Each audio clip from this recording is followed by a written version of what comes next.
Chapter 4. Emerald Eyes. It was hard for her to believe the story he told, and yet its sheer unbelievability made it plausible. Had she even read of any blind wizards?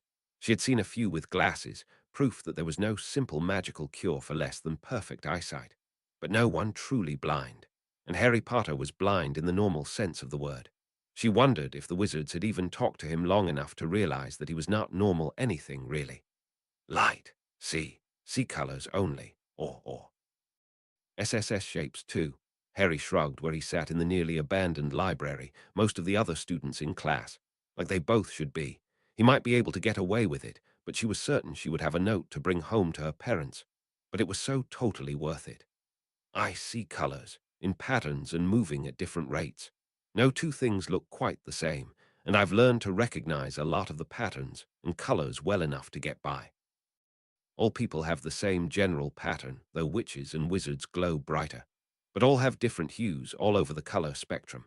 I saw a woman once and knew she was pregnant because she bore another color different than her own inside of her. Really?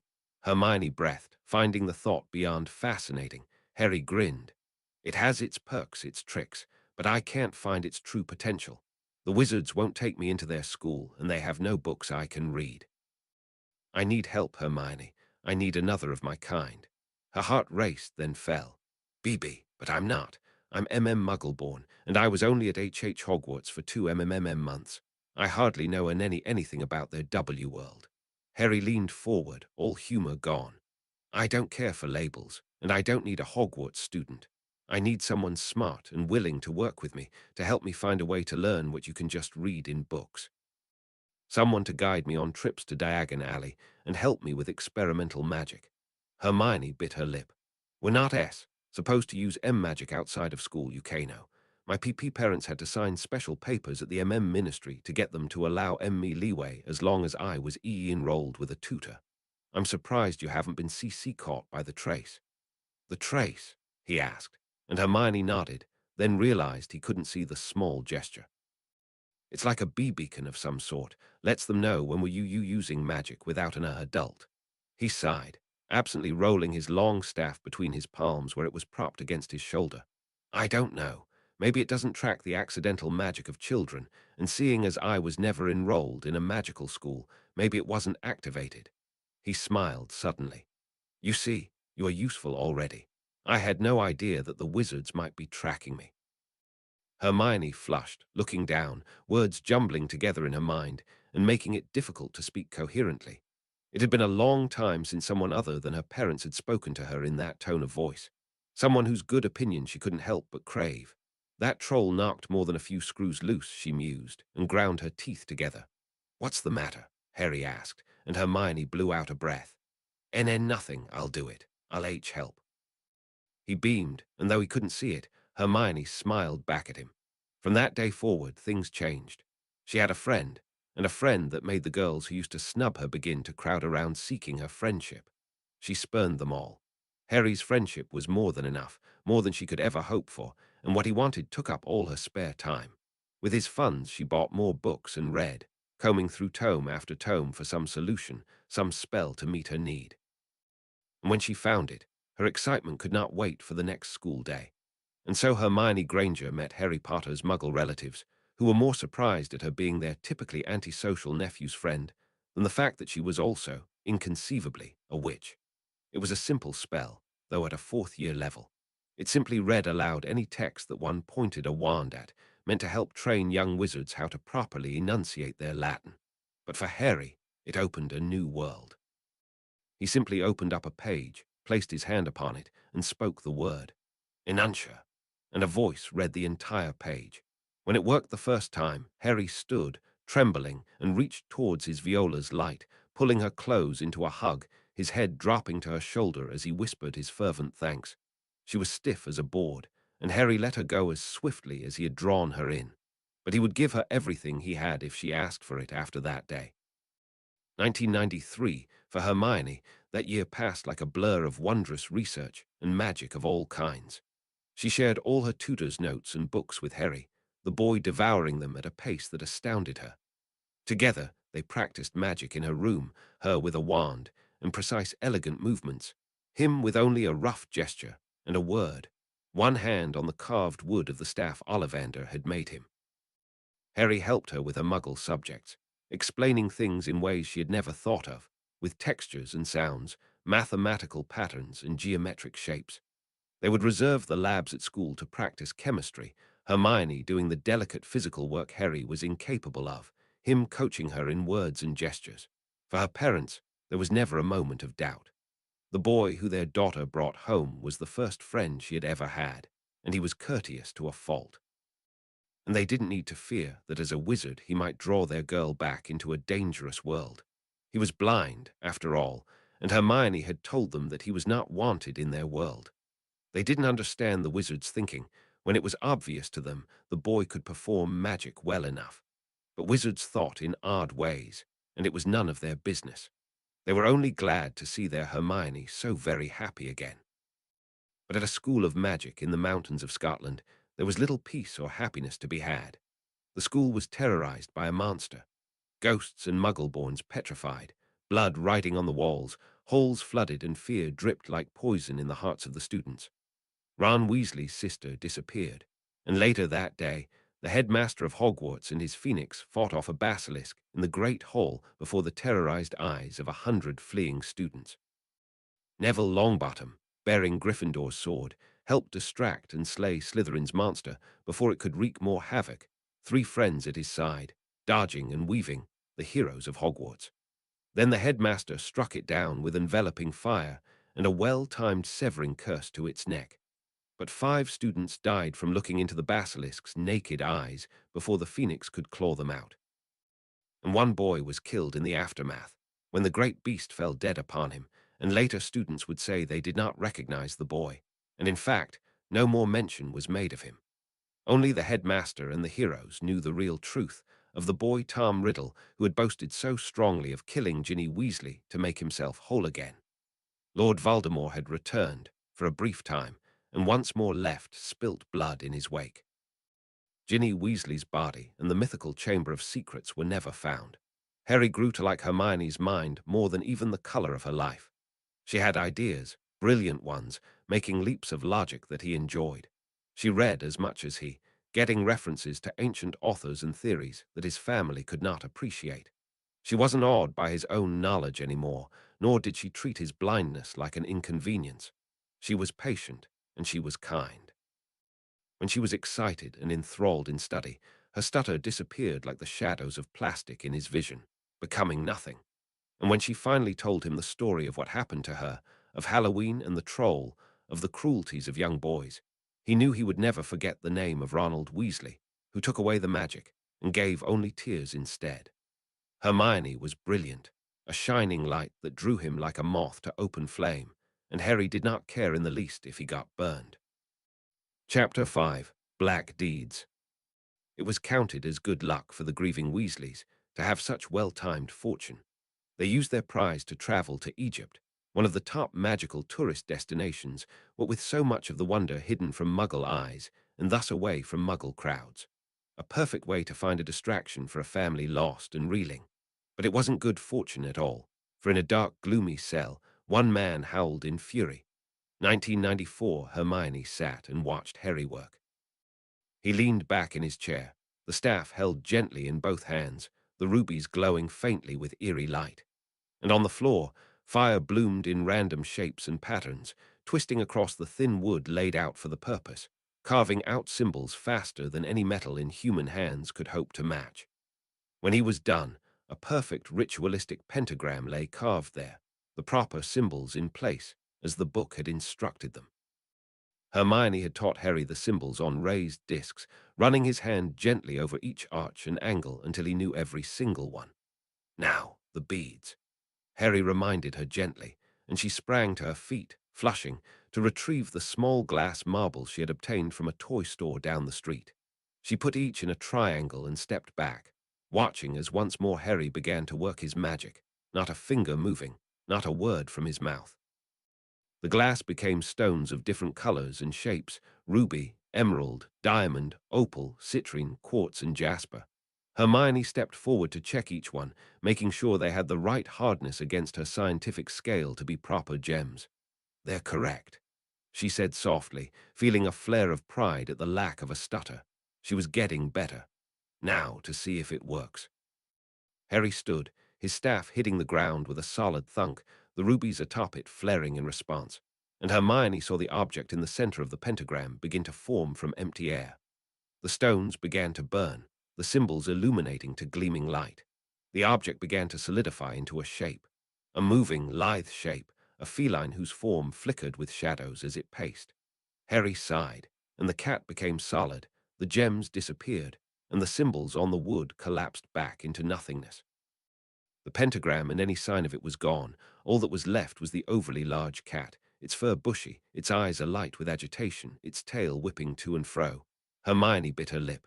What do we do with it now? Harry laughed. You see him too. How does he look? Normal. She eyed the creature. Normal enough. Black fur, white markings on his paws, kind of like a manicure, when girls paint their nails. His tail has 3 rings of white on it, a bit odd but not abnormal. The cat hissed at her as she stepped towards him. His eyes are green, normal scale. His teeth, look normal. He's not happy to be here. Harry grinned towards where she stood. He appears just like a normal cat to me too, brownish red light, slight alteration on his pattern with an extra spiral over his chest, but that could be typical. We will see if the pentagram conjuration helps him remain solid past the customary 24 hours. And if he does.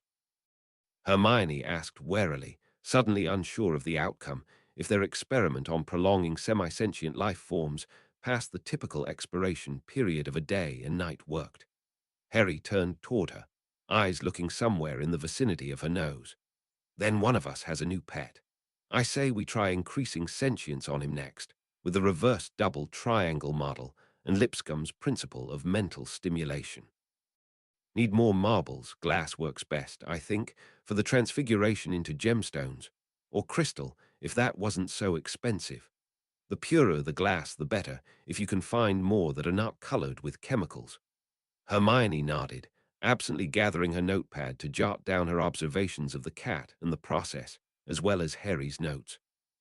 She never would have thought of using a 7-sided septagram on the transfiguration circle instead of the typical 5, nor adding citrine and jasper for their properties of stabilizing magic's desire to revert matter back to its natural form. If this worked, Harry should write a paper on it. They could get published. Maybe create a false name and submit their research to the Transfiguration Board. But Harry didn't care about any of that. He wanted to create life, for some reason, probably because the magical world said it was not possible. Anything their books claimed was not possible had become their next problem to solve. A challenge, not an impossibility, he would declare, and Hermione would know to purchase yet another notebook for yet another project. Already they had defeated several key principles of charm theory, discovered wand movements were basically unnecessary if visualization was done properly, and created several new theories regarding transfiguration, 2 of which had been tested that very afternoon. Hermione knelt and called softly to the black and white cat. Here, kitty, kitty, kitty, I'm not going to hurt you, come here. It spat and backed up, spine arched, fur raised. Harry followed its movements with roving eyes, following some pattern she could not see. You could just leave it here until it's settled. In my room, Hermione asked, folding her arms as she stood. What if it needs to use the litter box? Don't have one. Vanish it. Harry shrugged. Though I doubt it will. It's never eaten. In fact, that's another curiosity. Will a transfigured cat know how to be a cat, know what eating is? Or do my own preconceived ideas of what makes a cat make it know? And if I was wrong about what a cat should be, would it be wrong as well? Harry's eyes grew slightly unfocused, head tilting in thought. Or perhaps the pattern I see is preset with the biological information a cat needs to be a cat. A cat's pattern is like its genetic code, a preset base for cause and effect regarding its environment, with preconceived ideas of danger, hunger, procreation. We trigger danger because we are larger than itself. Harry blinked, then turned to her with a smile. Let's test the theory, get food, and see if we trigger hunger instead and make ourselves allies. Hermione stared at him a moment, then smiled and shook her head. All right, looks like I'm buying some kibble then. The cat, newly dubbed Hiss and Spit, or Hiss for short, did not disappear. nor did it become particularly friendly with anyone other than Mr. Granger, whose lap he would frequent every night as the man relaxed from a long day of dentistry in his easy chair. Harry eventually became bored with Hiss, whose sentience they were not able to increase despite multiple attempts and recalculations of their reverse triangle diagram theory. It was a cat, and just a cat. But it acted like a cat, which was what it was meant to be, and Harry wrote the experiment off as a success, while Hermione made laborious notes and submitted them to the research committee at the Ministry of Magic under the name Miss Viola James. Harry hadn't minded, nor seemed to care at all. His mind turned always to his next experiment, his eyes focused on things she couldn't fathom. But when she received a letter of acknowledgement, with scheduled trials to test her notes, she beamed with pride. And when a month later she received congratulations on prolonging a transfiguration and a request for an interview in Transfiguration Monthly, Britain's primary journal on cutting-edge transfiguration theory, she was so excited she jumped on a startled Harry with a hug that sent them both sprawling to the floor. And laughing, she didn't notice how she talked at all, but only made plans to answer questions by owl. Viola was a shy, very private witch, after all, and didn't desire to visit the busy ministry quite yet. At Hogwarts, Sirius Black vandalized the entrance to Gryffindor Tower, where the heroes lay sleeping. Later, Ronald Weasley was personally attacked and nearly killed when Sirius Black and the betrayer Remus Lupin infiltrated the school after Christmas break. Neville Longbottom and Dean Thomas saved their friend, but not before the boy was infected with lycanthropy. They gave odd interviews to the press, talking of rat animagi, the false vilification of Sirius Black, and the innocence of Remus Lupin. But despite their best efforts, Black received the kiss before interference could arrive, and Lupin followed soon after for being accused of purposely infecting an innocent. When Longbottom and Weasley went to the press to try to clear Lupin's name, too little and too late, Rita Skeeter published a scathing article in the Daily Prophet against Minister Fudge and the ministry's high-handed tactics at the precious wizarding school. Dementors on the ground near students, the execution of a hippogriff in front of young students, and a detailed theory of the Marauders' tragedy, which displayed the events at Godric's Hollow years ago in an entirely new light. At the press conference, Weasley and Longbottom finally told their story directly to the public, of secret keepers and betrayals, murder and jealousy, Headmaster Dumbledore standing proudly and supportively behind them.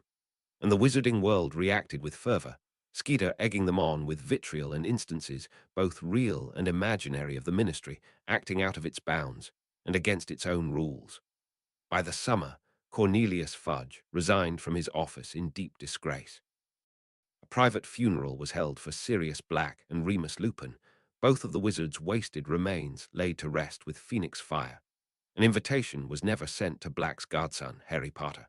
The boy who lived had not been seen or heard of in years, only rumor and speculation in his place. Some now even questioned his existence. Had anyone ever even seen the boy? Knew of anyone who had? And with the heroes of Hogwarts, another savior was not needed anymore. An old man's work was nearly done. Harry and Hermione continued their experiments, giving more research to the committee, making Viola James a very renowned witch in her fields, branching out from transfiguration to charms, then to wards with defensive and offensive spells that could be preset to specific items or locations, an avenue not yet explored in traditional ward schemes.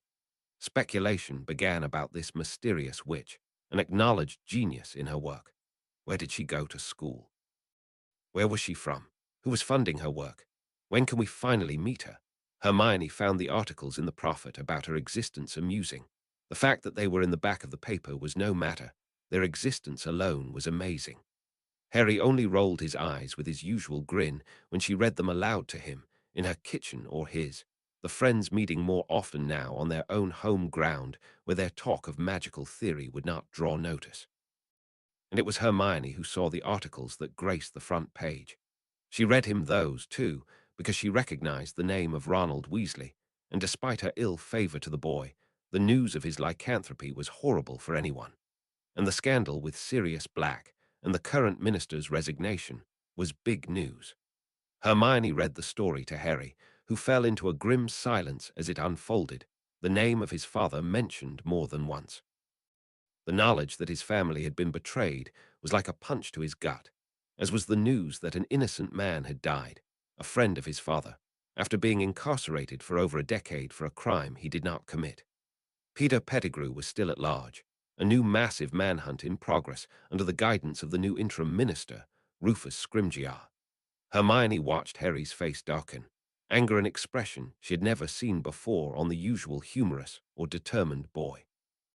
His fist clenched together, his eyes closed tight.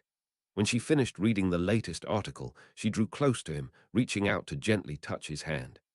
"Harry," she asked, and his eyes opened, startlingly green, running over her worried face, looking at her pattern. She had asked him long ago why he called her Viola, and he told her of the hue of her own light, its startling contrasts, its fascinating pattern. How he had searched for her, unable to find her with his disability, frustrated to know another which was nearby, so close and yet so far. How he had called her Blue Violet, Violaceus in Latin, shortening it to a nickname said with fondness. Sometimes she caught him staring at her, unaware he too was being watched, saw his eyes following what she knew was her magic with simple pleasure, like a critic observing a brilliant painting. It flustered her to know he looked at her like that. It awed her to know it did not matter what she wore, how she looked, that her magic would always be the same to him, that it was only herself, Hermione Granger, that gave off the specific light he found so absorbing. "It's all right," he said softly, then shook his head with a jerk, looking down. "I don't think about my parents much, and to know all this has happened, and I didn't even know about it, I don't have the right word for it. Disorienting." She questioned softly, falling into a word game they played often during their research. "Disconcerting. Perplexing, maybe," he rejoined, a small smile curving his lips. Hermione slumped a little in relief, squeezing his hand again as she spoke. "Befuddling really describes it. A complex CC confounding complication."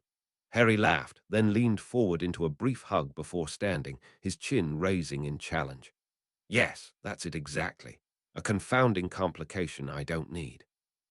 Unless this Pettigrew comes looking for another Potter to stab in the back, I think it doesn't matter in the least. Come on, let's turn our focus back to more cheerful things. Tesla's theories on electricity and how it applies to magic's electromagnetic effect on Muggle electronics. I really think we are on to something with AC versus DC power." Hermione dutifully stood, pulling out one of her many notepads, the blue one freshly labeled Tesla. With Harry Potter, the show must always go on. Chapter 6, Sapphire Bindings. A prophecy is not a simple manifestation of magic itself. It is, instead, something very different indeed. It is a knot in the web of fate, a fact, a point in time that cannot be avoided no matter how events conspire.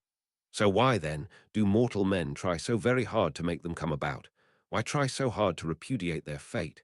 Prophecies would have no power if they could be avoided. But still, humanity fights against them, and in the end changes very little. Harry Potter no longer felt alone, as he had many times when he was younger, lost in a world of illumination and yet darkness. Unable to be part of conversations about simple things like the raggedy look of a neighbor's dog, the new paint on a mailbox, the black eye another teen sported from some fight. He could not say whether a girl others fancied was pretty. He could not give an opinion on a peer's new car or fashionable clothes. But with Hermione, magic became their little secret, their studies a game played only between the two of them, one with words and movements only they could understand and no one else. "You sure picked a cute one," Dudley commented from somewhere near the doorway, and Harry only raised a brow from where he sat facing his desk. Dudley coughed. "I mean, well, she is pretty, if you're wondering. Her hair's a bit wild, but well, so's yours." He shifted. "I mean, not that wild is bad, it's not. It's cool, yeah, cool. All the girls think so." "Thanks," Harry replied dryly, and Dudley's weight shifted again before he leaned closer with a whisper. "You want me to describe her, man? I mean, I guess you know the logistics, but there's some things only us guys can understand, you know. She's growing up, if you get my meaning. In her, well, chest area." "Okay, all right." Harry broke into the awkward commentary, shaking his head. "I don't want you looking at her chest, thank you very much, please." Dudley cleared his throat. "Oh, yeah, well, right. Wouldn't want you checking out my girl either. Don't worry, though, I got your back. I'll let you know if I catch any guys eyeing her." His cousin trundled away from his doorway with an off-key whistle, his heavy tread emphasizing that his cousin was still very much large for his age. Indeed, the Dursley boy's deep brown hue spoke of a physical strength that would surely keep growing, probably why the boy was now the star of the Smeltings Academy's boxing team. Harry sighed, leaning back in his chair. He had completely lost his train of thought. Harry was 14, and as a 14-year-old boy, thinking about girls was not only normal, but expected. The only problem was Harry couldn't really remember how people were supposed to look. To him, a person was a pattern and a color, some brighter and some duller, some beautiful hues and others frankly nauseous. There was a professor of science whose yellowish-brown tint made his stomach roll, and another biology teacher whose nearly pearlescent pale blue pattern he could stare at for hours in devotion. And it was hard for him to remember that others could see him staring, and that looking at people's patterns often made his eyes roam to places not proper to look at in public. He took to wearing sunglasses, and spent more time than he ever had before comparing the female lights around him to one another. But none did he study as often or know as well as Hermione Granger's. Hermione thought it a tad odd that Harry began to wear sunglasses, and worried some that he was trying to hide the scars across his face. Had someone said something to him, made fun of him perhaps, the thought boiled her blood. She tried to delicately bring it up, but Harry only frowned at a mention of his scars. I forget they are there, honestly. Why? Has someone mentioned them? Oops, her conclusion was false. Oh no. No, I was just thinking, maybe with all the news about that Pettigrew person you thought him, and maybe, someone might recognize you. She finished lamely with a physical wince. Harry's frown grew. You know as well as I that the papers published my scar having an entirely different orientation. No doubt a rumor started to protect my identity. Do my scars bother you? No, Hermione burst out, horrified. Not at all. I was just curious, that's all. Harry shrugged, a mite uncomfortably to her eyes. All right.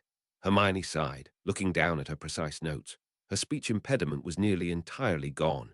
Only in rare moments did it show itself, and each and every time it made her self-conscious. Had Harry caught the stutter? Oh, God, she hoped not. Hermione tucked a stubborn strand of hair behind her ear and glared down at her writing. Mr. Potter, there really is little more we can teach you here. Have you considered the scholarships available to you? Many fine colleges would be glad to have you. Harry looked away from the grey, spiraling color of his advisor, the office filled with the familiar smell of subtle cigar smoke and vanilla. I've looked at them. He had studied each and every college. Physics, sciences, languages, mathematics. Programs by the dozens, all paid for, all smooth voices over the phone speaking of the glorious campuses he would never see and the many amenities he could not use. None of them had what he really wanted, and that was seeing Hermione every day, learning magic and discovering new wonders, and she wouldn't qualify for a transfer for another 2 years at least. Well, Imperial College London has many online classes if you want to stay at home where you are comfortable. Harry shrugged, frowning down towards his feet, his own deep emerald light a unique signature apart from the lighter shades of the verdant wooden floor. I suppose. I rather thought I might continue my progress in the biology of the human form. It's a difficult subject for me. It was difficult because he couldn't see muscle and bone apart from flesh. What he could see was blood, the many strands and streams of it, the life of a person, pumping from their heart out of their chest and through their skin, a rough sketch of a man. And in a cadaver, he saw a dim, still reflection, like an echo left in an empty room. It made him question life after death, how ghosts formed, and the difference between poltergeists and ghosts, and if it dwelt in the human pattern he saw. It was fascinating, but also uncomfortable for those who did not understand his sight.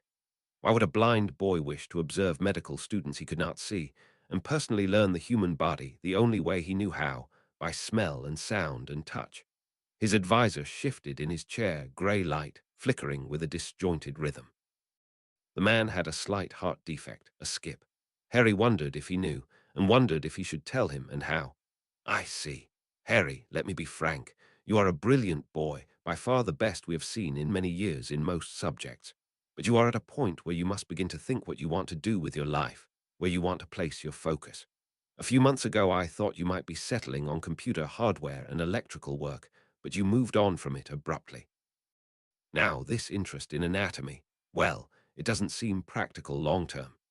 He had lost interest because he could not figure out the link between magic and electrical energy without more books from Diagon Alley, and he did not have access to Muggle transformers big enough to test his latest theory. He had put that project aside for the moment, until Hermione could find more information on limiting the effect of magic using wardstones and ritual circles. She hadn't gotten far with the endeavor, partly because of his sudden interest in spirits and what made them. He really needed to find a ghost or two to interview. Mr. Potter, Harry's head jerked. He had nearly forgotten the man's presence. Yes, sir. Son, I've known you for nearly 6 years now. I know you're dilly-dallying, and I suspect it has something to do with your young lady friend. To his surprise, Harry felt heat gathering up his neck. His advisor chuckled, and the grey light moved closer as Harry felt the man pat his knee. The light flickered again and off-beat. I know how it feels, we've all been there. Young love, first crushes. But you can't let it hold you back. If Miss Granger is a true friend, she wouldn't want it to either. You can still be friends and not attend the same school. Harry felt his cheeks heat and clenched his fists in reaction, one leg jumping in anxiety. I know, I'm thinking about it, really. Maybe after this term.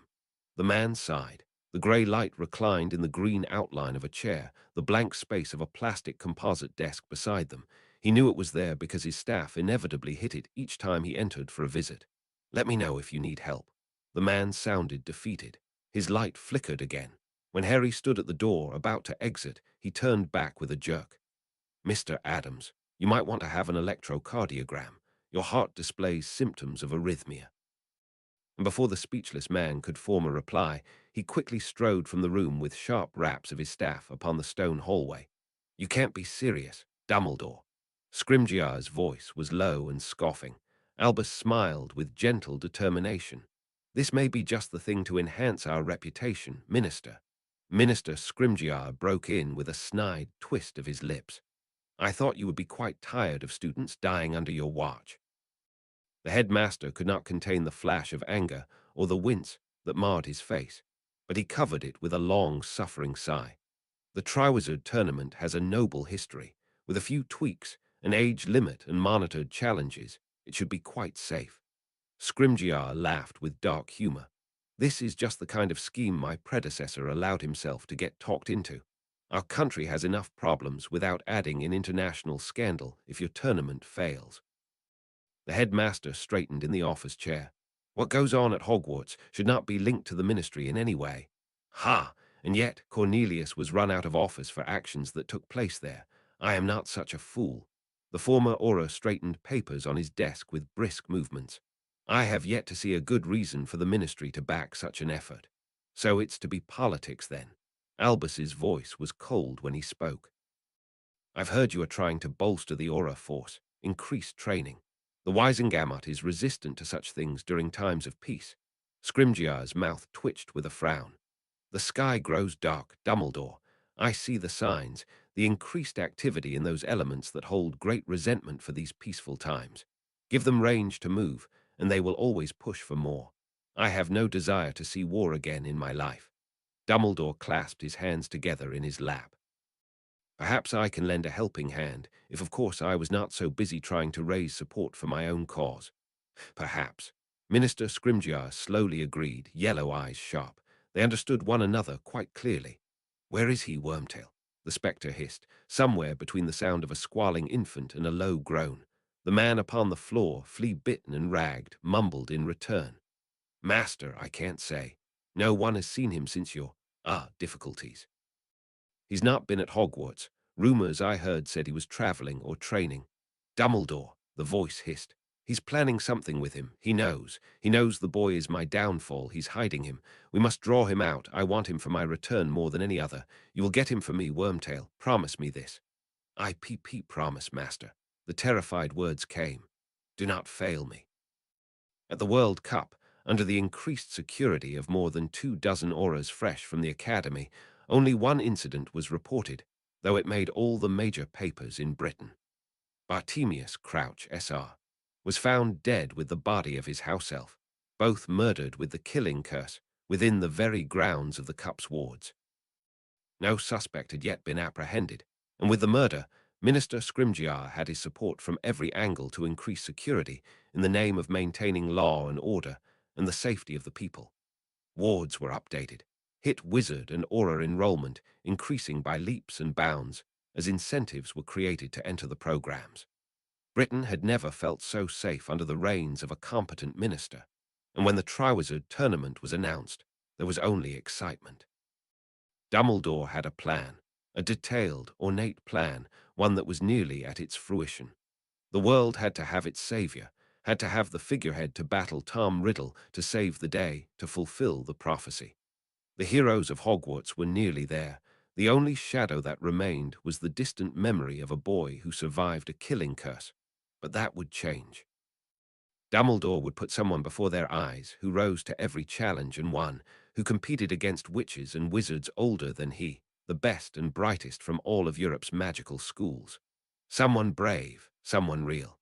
Only a little slip-up need be made.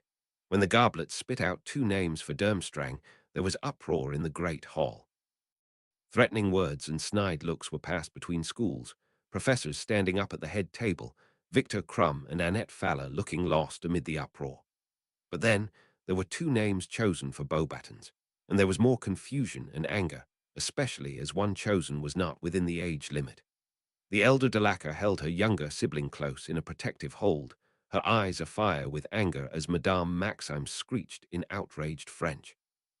The great hall began to settle into whispers and plans, all the students' eyes fixed on whether 2 would be picked to represent Hogwarts. Cedric Diggory was met with cheers, Neville Longbottom with rapturous applause, the stylized hero of Hogwarts standing proudly to take his place beside the Hufflepuff. The headmaster looked grim, but also oddly calm as he read the name aloud, his blue eyes twinkling as he took in the way the young Longbottom heir stood, shoulders straight, chin lifted in courage.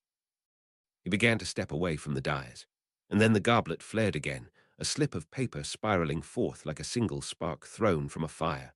Dumbledore caught the paper on reflex. The hall went silent. The goblet of fire's blue flame faded away into dormancy. All eyes saw the headmaster read.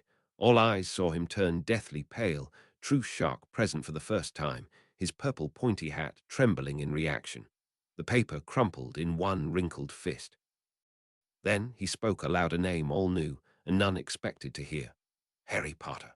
Harry had been relaxed, reclining against a table, focused on his current project, watching Hermione flicker from one place to another, setting up the parameters, laboriously checking last-minute details with low murmurs of description.